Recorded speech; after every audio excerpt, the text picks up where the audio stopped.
The monitor screamed before I did. 3 in the morning, blood soaking through gauze faster than I could pack it, and I had my hands buried against a stranger's shoulder wound when my phone lit up on the counter behind me, screen flashing with a name I never expected to see at that hour. Caleb. Pressure's dropping, I said to the resident beside me, my voice flat, steady, the voice I'd trained into muscle memory a long time before I ever wore scrubs. Keep him talking. Don't let him close his eyes. The phone buzzed again. Then again. 3 missed calls in under a minute meant one thing in my world, and it was never good news arriving slowly. I glanced down, just for a second, just long enough to catch the notification from the doorbell camera at my own front porch. A boy's voice, my son's voice, thin and cracking under the porch light. Get away from me. Then laughter. Then nothing. My hands didn't shake. 17 years taught me that much. That stillness is the only thing standing between you and disaster. But something cold dropped straight through my chest. The kind of cold I hadn't felt since the last time someone I loved was in danger, and I was somewhere else, helpless, listening. I looked down at the patient on my table one more time, and that was the exact moment I saw it.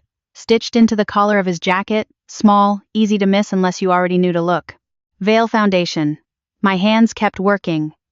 My mind stopped completely. My name is Laura Bennett. I'm 44 years old, and for most of the people who know me now, I'm just the night shift charge nurse in the emergency department at Fairhaven Memorial, the quiet woman who keeps extra granola bars in her locker for the residents who forget to eat, who never raises her voice even when a trauma bay turns into chaos around her. What almost nobody in this town knows, what I've spent 3 years working very hard to keep buried, is that before I ever learned to start an IV, I spent 17 years in the United States Marine Corps, most of it inside Force Reconnaissance, the kind of work that doesn't show up on a resume and doesn't come up at dinner parties. I left the day my husband David died, 3 years ago this coming spring, and I have not said the word gunnery sergeant out loud since. David was Army, not Marine Corps, which used to be a running joke between us, the kind of joke that only made sense to 2 people who'd both signed contracts promising to give up their bodies for something bigger than themselves. We met at a joint training exercise neither of us was supposed to enjoy, and somehow ended up married 18 months later in a courthouse in North Carolina, both of us still in uniform because neither of us owned a single piece of civilian clothing nice enough for the occasion.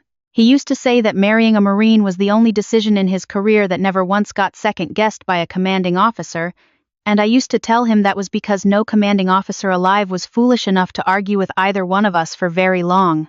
He came home from his last deployment with wounds that healed on the outside and never really healed anywhere else, and for 2 years I watched a man who used to carry other men out of burning vehicles slowly lose a war that no doctor could name properly, not on any chart.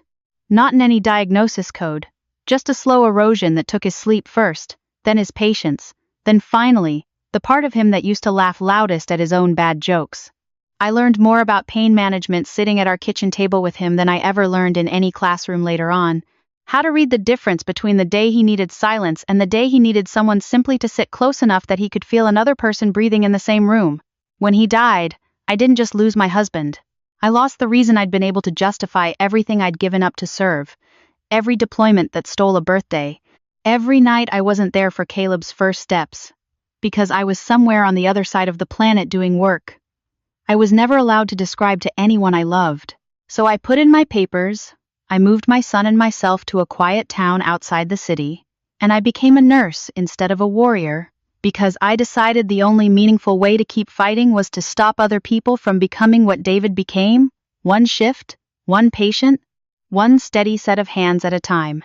That's how Caleb and I ended up on Ashwood Ridge, a curved little street of brick colonials and manicured hedges outside the Beltway, the kind of neighborhood where every lawn looks like it's been argued over by 2 competing landscaping firms. I bought the smallest house on the block, a modest 2-story with a wraparound porch, and almost an acre of untouched land behind it. Land I intended to leave exactly as wild as I found it, because it was the one piece of ground on this earth David had ever pointed to on a map and said, someday, right there, I want to build something for the guys who didn't make it home the way I did. I never got to build it with him. I promised myself I'd build it for him instead, eventually, when I had the money and the time and the strength to face what it would mean.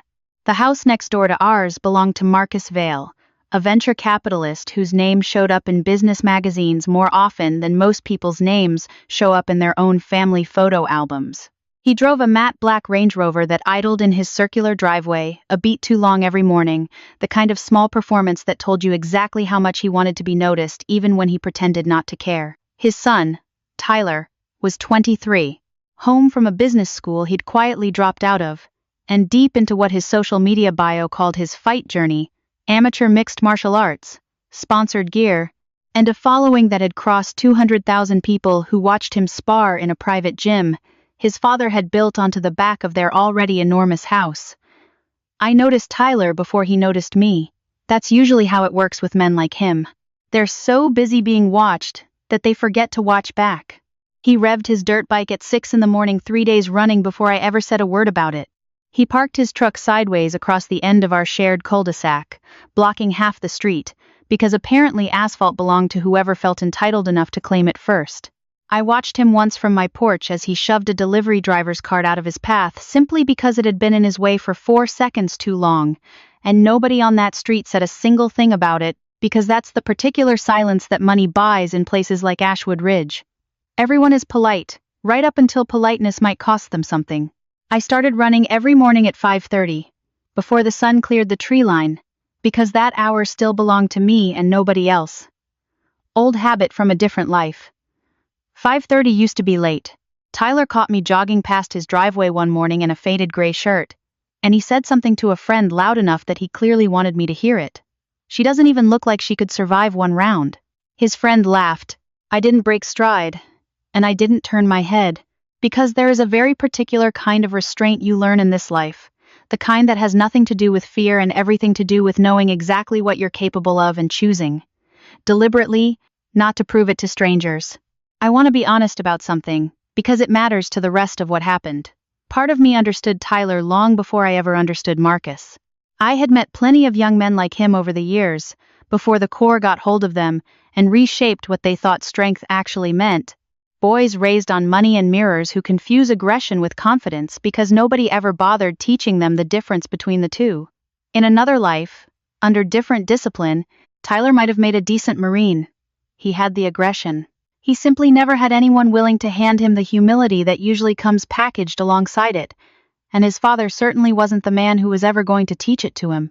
2 weeks after we moved in, an envelope arrived in our mailbox, cream-colored, heavier than it needed to be, embossed with gold lettering. An invitation to the annual Founders Night Gala hosted by the Vale Family Foundation for Wounded Veterans, black tie, held on the Vale estate, proceeds benefiting service members and their families. I stood on my own porch holding that card for longer than I meant to, because printed in smaller type beneath the Foundation's mission statement was a line I had to read twice to be sure I wasn't imagining it. Proud, early supporter of the 3rd Battalion Reconstruction Fund. That was David's unit. That was the exact unit whose wounded soldiers he used to talk about helping. The same unit whose name he'd said out loud the last time he pointed at that empty acre behind our house. Nobody from that foundation had ever called me. Nobody had ever asked permission to use a name that, as far as the army was concerned, belonged to men who had bled for it. I set the card down on the kitchen counter and told myself it was probably nothing, a coincidence, the kind of vague charitable language rich people slap onto galas to make themselves feel important. I wish I could tell you I believed that as much as I wanted to. Caleb had it worse than I did. And for a long time, I didn't know exactly how much worse, because 15-year-old boys don't come home and narrate their own humiliation to their mothers unless you catch them at exactly the right moment. Tyler started slow, the way these things always start. He'd cruise past the end of our street when Caleb and a couple of neighborhood kids were shooting hoops, revving his bike just enough to scatter them off the pavement. He parked his truck across their makeshift court so many times that the kids simply stopped bothering to set up there at all, which I understood later was never about parking. It was about making sure everyone on that street understood whose territory it actually was. Then it got personal in the way that things always eventually do. I came home from a double shift that had run 3 hours past its end time, the kind of night that leaves your jaw sore from clenching it, and found Caleb sitting on our front steps in a stillness that put me on alert before he even said a word. My son doesn't cry easily. He hasn't since he was maybe 9 years old. But there's a particular quiet he gets when something is eating at him from the inside. And I recognized it instantly because I used to see that same stillness on the faces of young Marines after their first hard lesson about the world. "Everything okay?" I asked, setting my bag down slow, giving him room to answer or not. He shrugged. "Tyler called me the poor kid whose mom empties bedpans for a living," he said it in front of everybody at the court. Everybody laughed. I felt something tight and low in my stomach, an old and familiar heat I hadn't let myself feel in years. Not since the last time I watched someone underestimate a person under my care and pay for it. But I kept my voice level, because that's the job. And it's always been the job, not the absence of anger, but the discipline not to let it drive. "What did you say back?" I asked. "Nothing," he said. "What was I supposed to say?" I sat down beside him, close enough that our shoulders touched. "Nothing tonight," I told him. "That's the right answer. Caleb, listen to me. Don't fight people who are desperate to prove something. That kind of hunger is bottomless. You can't satisfy it by giving him a reaction. You just feed it." He nodded, but I could see the words didn't land the way I needed them to. 15 doesn't run on wisdom. 15 runs on humiliation and the desperate need to undo it, and I understood that completely, because I had been 15 once too, even though it felt like a different woman's life by then. 3 weeks later, Marcus Vale himself knocked on my door, dressed like he was heading to a board meeting rather than a Tuesday evening in the suburbs. He was cordial in that specific way. Wealthy men are cordial to people they've already decided don't matter. A firm handshake, a comment about the neighborhood's rising property values, eyes already drifting past me before I'd finished my sentence. He wanted to talk about my back acre. He was interested, he said, in acquiring it, generously, above market value, to expand what he called the family's outdoor entertaining footprint, which I later learned was corporate language for a private helicopter landing pad he intended to build, so his investors could fly directly in for weekend meetings instead of sitting in traffic like everyone else on Earth. I told him it wasn't for sale. "Everything has a price," he said, still smiling. The kind of line men like him deliver like it's a compliment rather than a threat. "Not this," I told him. "My husband picked that ground out himself, before he died, for something that has nothing to do with helicopters." Marcus tilted his head slightly, the way people do when they're deciding whether a piece of information is useful to them or simply an obstacle to route around. "I'm sorry for your loss," he said, in a tone that made it clear he wasn't. "And I'm sure whatever you had in mind is meaningful, but land like that doesn't stay sentimental forever once the market catches up to it." I told him the land would stay exactly what I decided it would stay, and he smiled the way men like that smile, when they've already decided your answer doesn't actually matter yet. Said he understood, said he'd check back in, and let himself out before I could tell him exactly why that land wasn't negotiable at any price he could offer. He did check back in, twice more over the following month, once through a certified letter from his attorney outlining an even more generous offer with a 30-day window attached to it, like a countdown clock, and once through a landscaping crew that showed up unannounced to survey the property line between our lots, measuring equipment set up on my grass before I'd even had coffee. I sent them home both times. Each time, within a day or two, something on our street shifted a little further in Tyler's direction, as though the pressure Marcus couldn't apply to me directly found its way to me anyway, filtered through his son. Within a week of that conversation, things with Tyler stopped being small. Caleb's bike came home with a bent front wheel he swore he hadn't caused himself.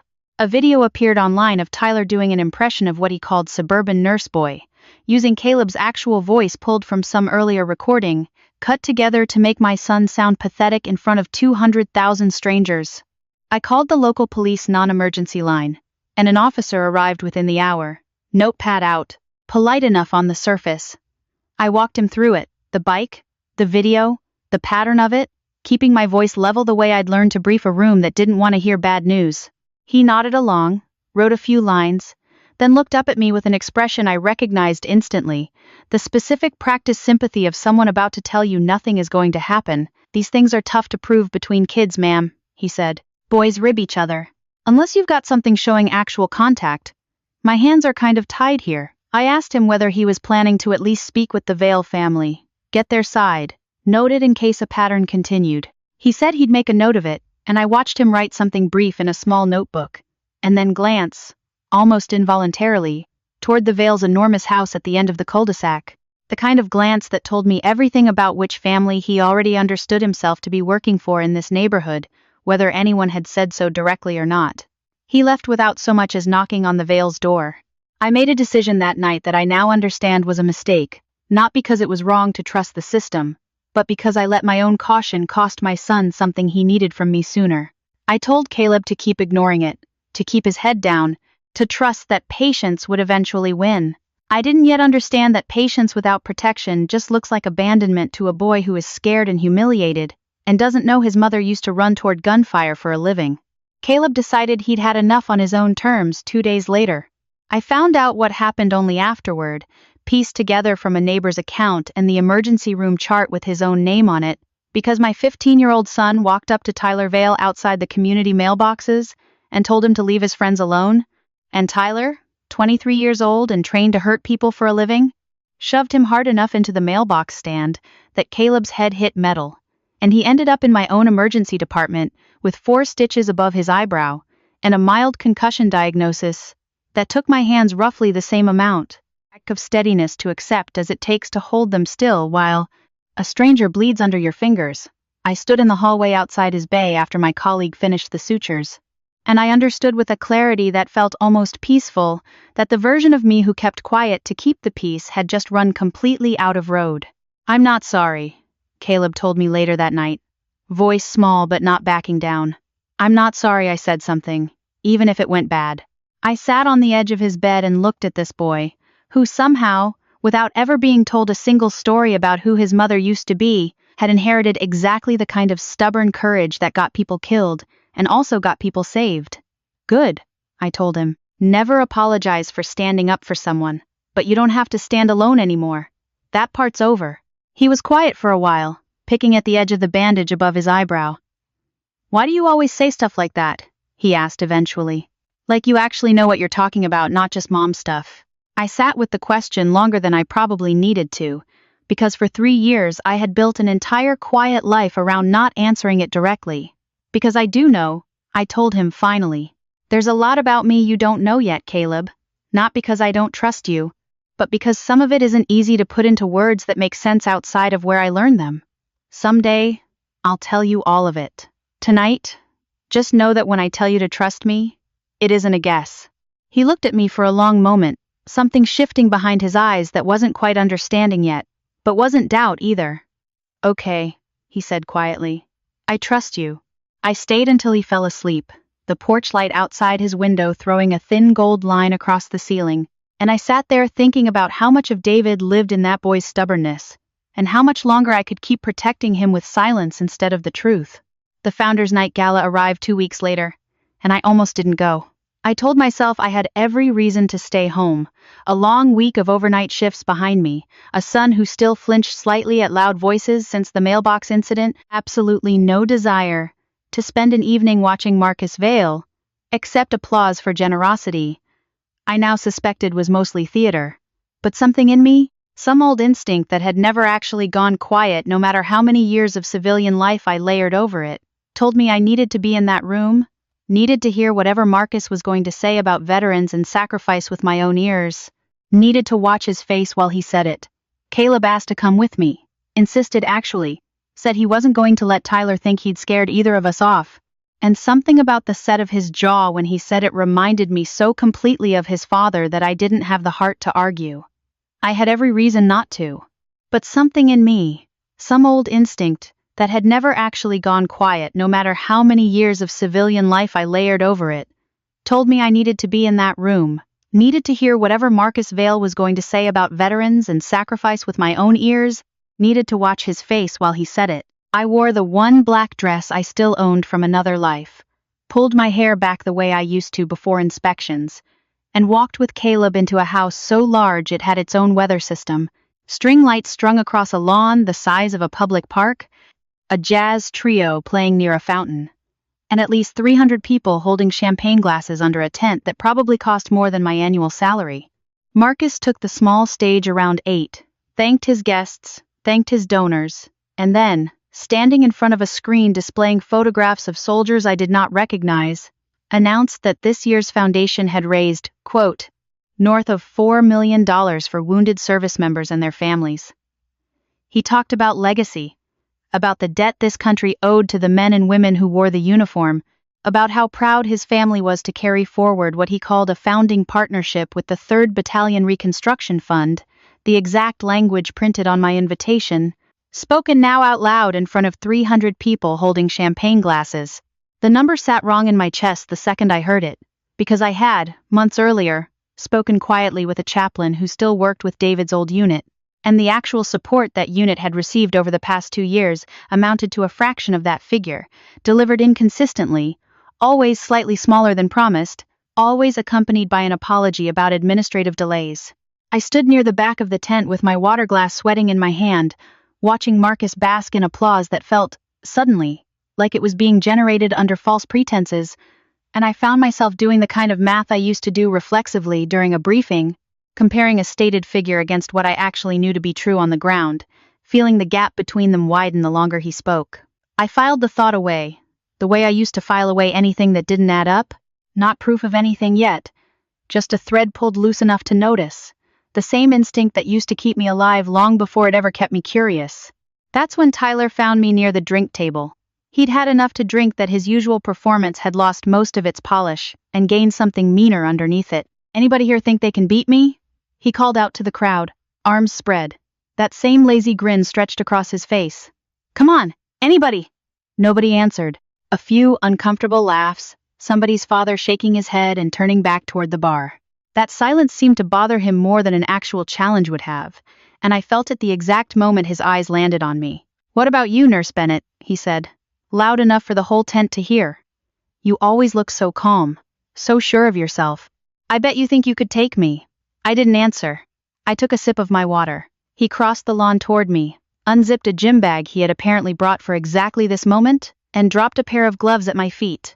"Come on, Colonel," he said, and the crowd's attention shifted like a tide changing direction, because somewhere along the way, somebody, maybe Caleb, maybe a slip from me, I didn't even remember making, had let it out that I used to hold rank. "Put your money where your mouth is."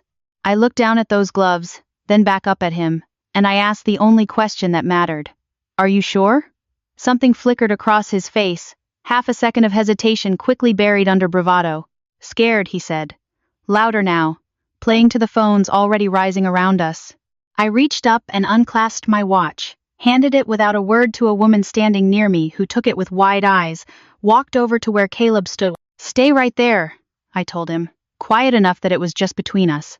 "Whatever happens, don't move." He nodded, and I stepped out of my heels onto cool grass in bare feet, the string lights swaying overhead, Marcus standing near the stage with his own phone already raised, filming, wearing the confident ease of a man who had already decided how this story would end.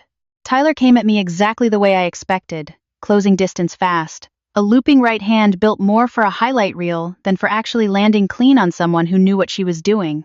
I didn't throw a single punch back, not one, the entire fight. That decision wasn't mercy, not yet. It was strategy. A man used to being the most dangerous person in any room reads a counterpunch as confirmation that he's in a real fight, and I wasn't interested in confirming anything for him. I slipped his first strike with a small pivot of my hips, barely more than a shift in weight, and his own momentum carried him half a step past me. The crowd made a sound somewhere between a gasp and a murmur, the specific noise people make when their expectations quietly rearrange themselves in real time. He recovered fast, genuine athleticism buried under all that bravado, and spun back toward me with a low kick aimed at my thigh.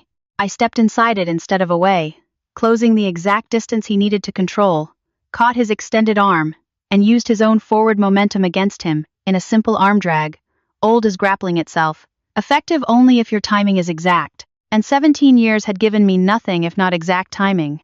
He stumbled forward off balance, and before he could reset, I had my hip against his, one arm hooked around his waist, taking away everything he needed: space, leverage, the ability to generate any real power. I swept his lead leg clean, and put him on the ground. The murmur sharpened into something closer to shock. He scrambled back up, jaw tight now, all the performance drained out of his face and replaced with something raw. He came at me again, faster, more desperate, a combination that actually had real intent behind it. I felt the first punch graze past my ear close enough that the air moved, and something in my chest went cold and completely calm. The exact stillness I used to feel seconds before a breach, when your body already knows what it's built to do. I stepped behind him, hips dropping low, a trip that took his base out from under him before he even registered I had moved. He hit the ground hard enough that the wind audibly left him, and I was down with him before he could scramble away. Weight settled across his back, controlling a fight he had absolutely no training to escape from. I secured his shoulder, isolated the arm, and shifted the hold to a controlled position at his neck, nothing designed to hurt, only to communicate with total clarity that this was finished whenever I decided it was finished. He tapped my forearm twice, fast, breath ragged beneath me. I released him instantly, no hesitation, no lingering, no extra second held just to make a point. I stood, extended a hand down to him, and after a long beat, pride visibly warring with exhaustion on his face, he took it. I leaned in close enough that only he could hear me. Winning isn't the same as humiliating someone, I told him. I had 100 chances tonight to hurt you, and I didn't take a single one. That was a choice. Remember that it was a choice. He didn't answer. He just nodded, something cracking open behind his eyes that had nothing to do with the fight itself.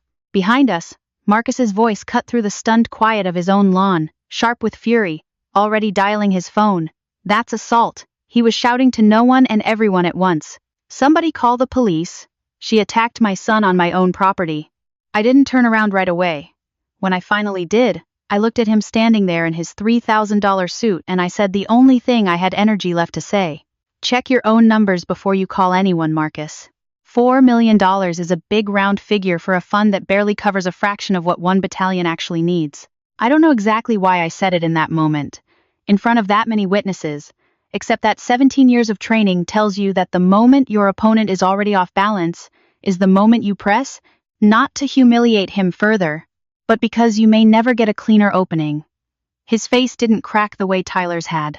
It went still in a different way, the particular stillness of a man doing very fast math about how much damage a stray sentence had just done, and I understood, watching that I had just confirmed something I hadn't even fully suspected until I said it out loud. The police arrived 20 minutes later, called by Marcus himself, using words like assault and unprovoked before the officers had even parked.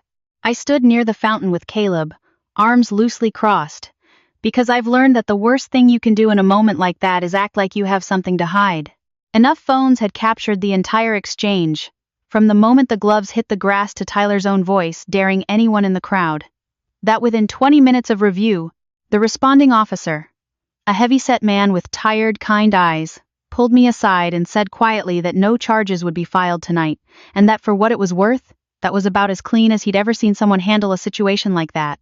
Marcus did not let it go, not that night, not that week. 2 days later, my supervisor at Fairhaven Memorial called me into her office, visibly uncomfortable, and told me the hospital's development office had just received an unexpected call from a major donor, threatening to withdraw a pledge worth several $1 million, unless certain personnel matters were, her words, appropriately addressed. She didn't say Marcus Vale's name. She didn't have to. I sat across from her, hands folded, and told her the truth plainly, that I had been publicly challenged and had defended myself using restraint, and that if the hospital wanted to discipline me for that, they were welcome to review every piece of video footage from that night themselves. She told me she believed me, but that belief and funding are not always the same currency in a hospital administration's math, and that I should expect this to escalate before it resolved. It escalated 3 days after that, when Nora Ellison, a neighbor 2 houses down who worked as a paralegal at a firm that, as it turned out, had handled several filings for the Vale Family Foundation, showed up on my porch after dark with a folder pressed against her chest like it might try to escape. "I've been going back and forth about this for a week," she said, voice low even though nobody else was around. "I think you need to see this before I lose my nerve." Inside the folder were printouts she'd quietly compiled, donation receipts that didn't match public tax filings, a chain of limited liability companies with names that meant nothing on their own but traced, if you followed the money slowly enough, back into an investment account that belonged to Marcus Vale personally, not to the foundation, not to any charitable purpose at all. And buried in one of the earliest documents, dated 3 years back, right around the time David died, was a line item crediting an initial grant to the 3rd Battalion Reconstruction Fund, the exact language printed on my gala invitation, the exact unit my husband had served with, used as the founding donation that gave the entire foundation its charitable legitimacy in the eyes of the IRS. It had never actually reached that unit. I know that because I called the chaplain myself the next morning, and he told me, gently, that no such grant had ever arrived. I confronted Marcus directly 2 days later, walking straight into his home office without an appointment, because I decided I was done waiting for a system to move at its own pace, while he used my husband's memory as a laundering mechanism. His assistant tried to stop me at the door, and I told her, calmly, that she could either step aside or explain to her boss later why she'd chosen to referee a conversation that had nothing to do with her, and something in my voice must have carried enough weight that she stepped aside without another word.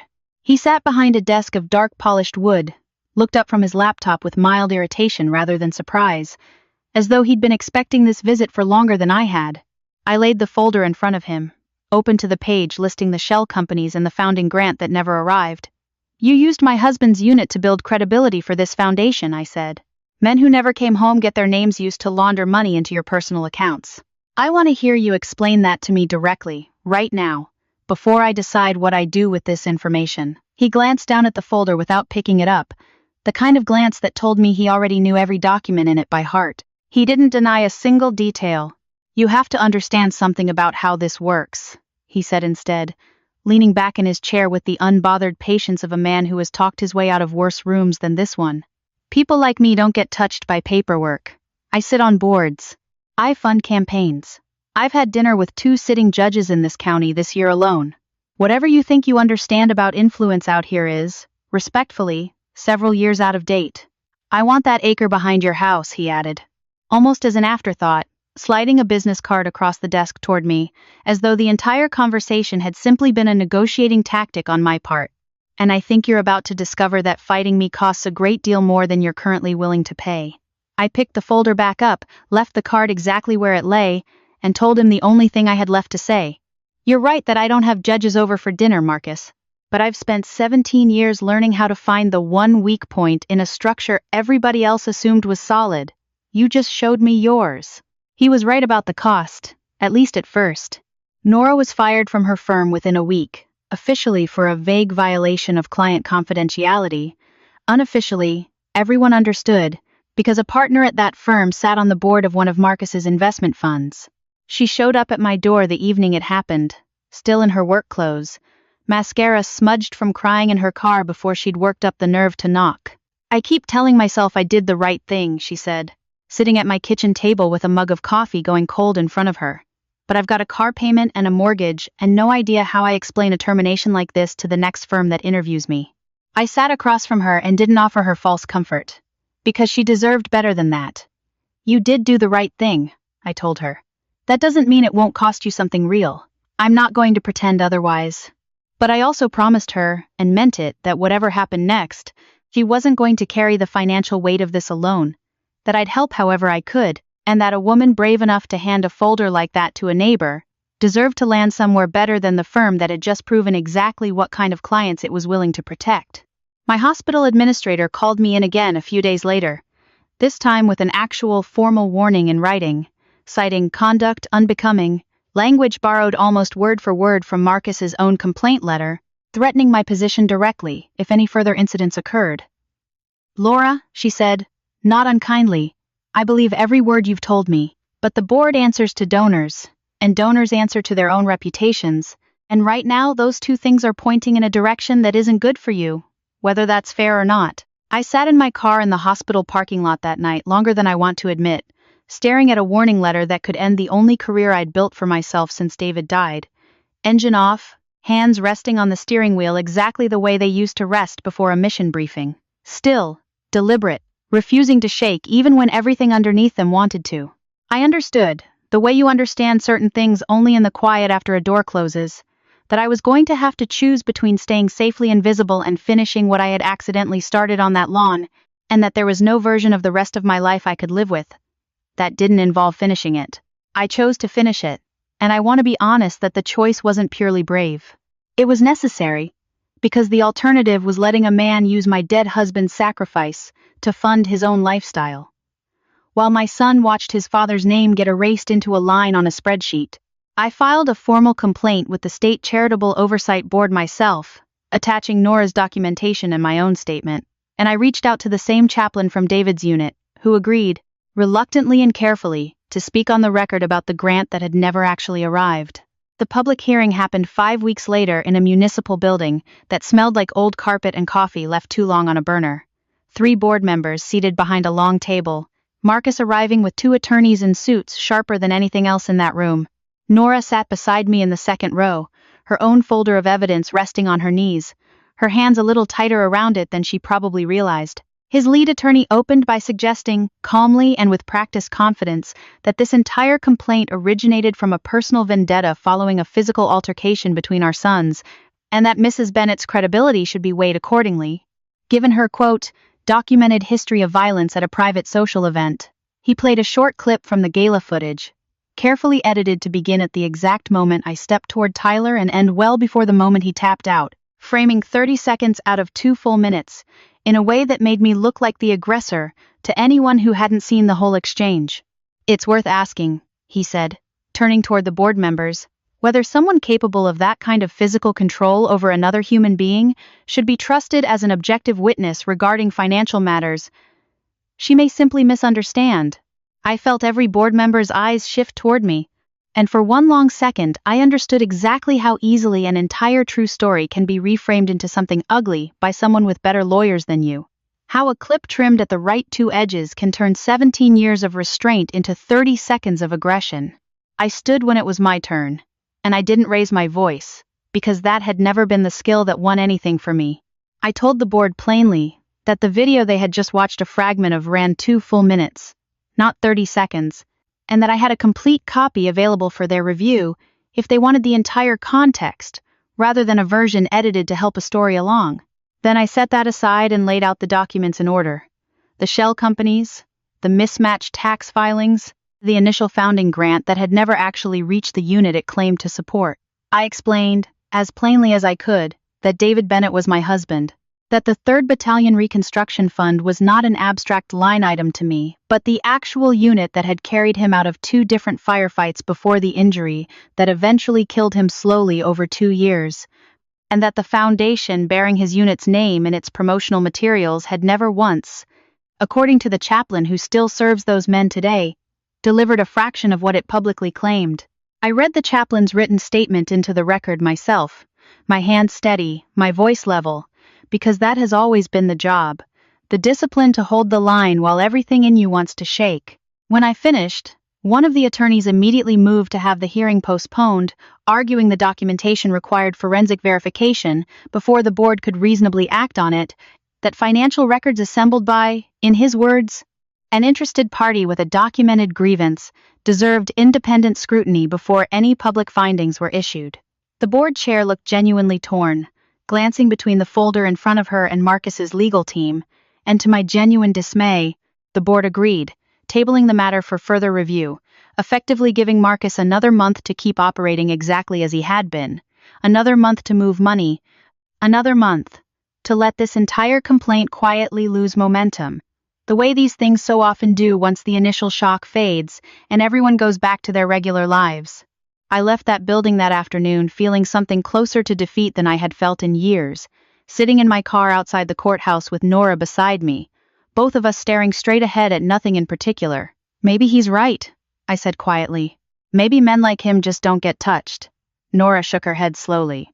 Or maybe, she said, we just handed the truth to people who needed a little more time to be brave enough to use it. She turned out to be right, though neither of us knew it yet. 4 days later, a woman named Patricia Hale, who had worked as the foundation's bookkeeper for the past 2 years before quietly resigning the previous month, called the board's investigator directly and asked to give a full statement.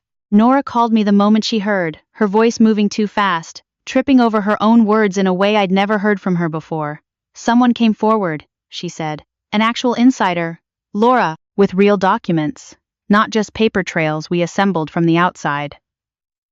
I sat down slowly on my kitchen stool and let myself feel, for the first time in weeks, something that wasn't dread, Patricia told investigators, on the record, with her own internal spreadsheets to support every claim, that Marcus had instructed her more than once to route donor funds through the shell companies before they ever touched a single veteran's account, that invoices were routinely backdated to make the numbers align for tax season, and that when she'd raised concerns internally, about a year earlier, she'd been told plainly, in a meeting with no one else present, that her continued employment depended on not asking further questions.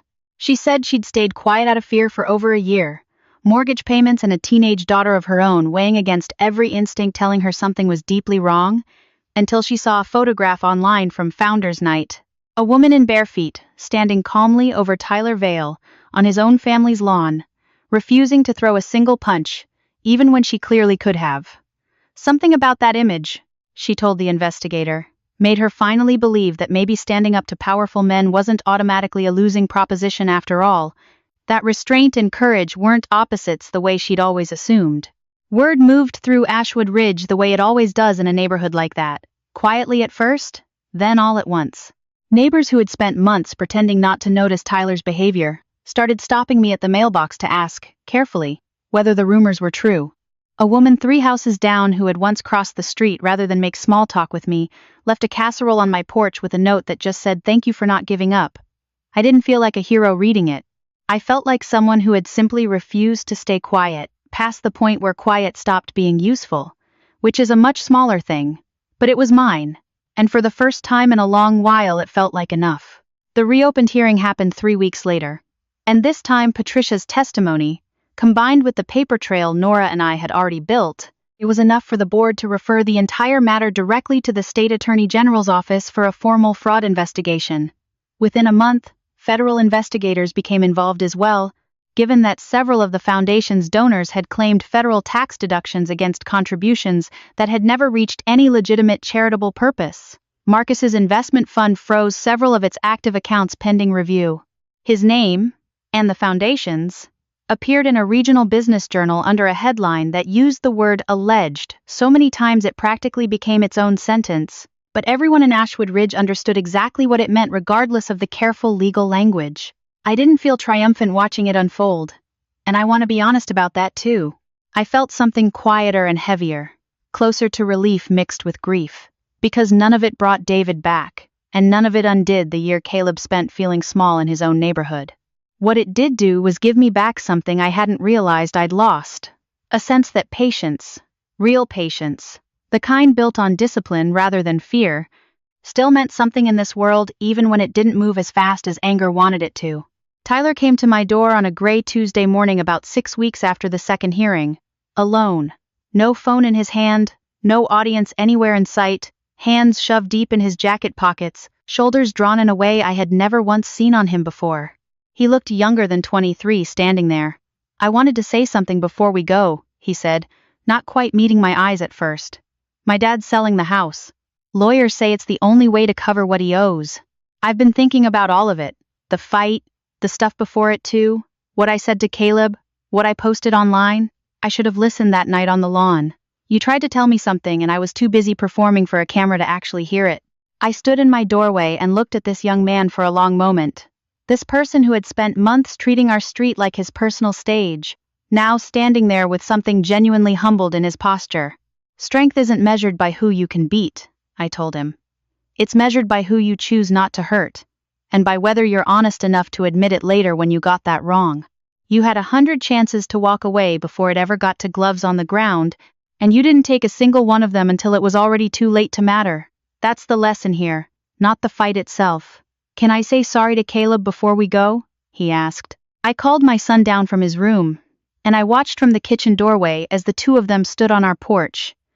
Tyler apologizing in a voice stripped of all its old performance, Caleb listening with a kind of grace that 15-year-olds sometimes surprise you with, the grace of someone who never actually needed revenge to feel whole, only acknowledgement. They shook hands. It wasn't dramatic. It was just two young people, in their own quiet way, closing a door that had been left open and swinging for far too long. Marcus Vale eventually pled to a reduced set of fraud charges months later, agreed to substantial restitution payments directed toward the actual veterans organizations his foundation had claimed to support, and lost every professional license tied to his investment work. The house next door sold within weeks. The new owners, a quiet family with 2 young daughters who wave every time they see me running in the mornings. I still run at 5:30, same worn shoes, same empty street humming with early light before the rest of the neighborhood wakes up. Except now the neighbors who used to look past me stop and say good morning, and I always say it back, because that's what people do once the noise finally clears enough to hear each other properly. Daniel Reyes, the attending physician I'd worked alongside for 2 years without ever really seeing him clearly through all the chaos of those months, asked me to get coffee the week after the settlement was finalized, and I said yes, mostly because for the first time in 3 years, I finally had room in my chest for something that wasn't grief or vigilance. We sat on a bench outside the hospital during a break, and he asked me, carefully, gently, what made me finally decide to stop hiding who I used to be. I thought about it longer than the question probably deserved. I told him it wasn't really a decision at all. It was just that protecting people I loved eventually mattered more to me than staying comfortable, and once I understood that, the rest sorted itself out on its own. Last spring, on the anniversary of the day, David and I first walked that back acre together, and he pointed at the empty ground and said, someday, right there, I stood on that same patch of land with Caleb beside me, along with 4 men from David's old unit who had driven up from 3 different states to be there. Restitution funds from Marcus's settlement finally routed to a proper account where the chaplain himself now serves as an independent trustee. We broke ground on a small memorial garden that afternoon. Nothing grand, just a stone bench, a row of trees native to this part of Virginia, and a plaque with the names of every soldier from that battalion who never made it home, David's name among them, carved in the same plain lettering as every other man listed beside him, because that had always been the point, that no name on that plaque would ever be worth more than any other. Caleb helped dig the first hole himself, sweat on his forehead, dirt under his fingernails, and when he straightened up, he looked at me with an expression I recognized instantly, because it was the exact stillness I had spent 17 years learning myself, quietly passed down to him without either of us ever really discussing how. One of David's old squad mates, a broad, quiet man named Ray, who had once carried my husband 200 yards under fire, pulled Caleb aside near the end of the afternoon and told him stories about his father I had never heard myself, stories about the man David had been before I knew him, before Caleb was born, before any of us understood how short the good years actually were. I stood a little apart from them, watching my son laugh at something Ray said, watching him wipe his eyes afterward and pretend he wasn't, and I let myself cry too, quietly, the way I'd been taught a long time ago, that grief and strength were never actually opposites, no matter how many people assume otherwise. I think about that whole season often now, honestly, not with anger anymore, but with something closer to gratitude, strange as that sounds, because it taught me all over again something I had already learned once, in a much harder place, under much harder circumstances. Patience isn't passivity, and walking away isn't weakness. And the people who mistake your restraint for fear are almost always the ones who end up learning the hardest lesson of all, usually right about the time they think they've already won.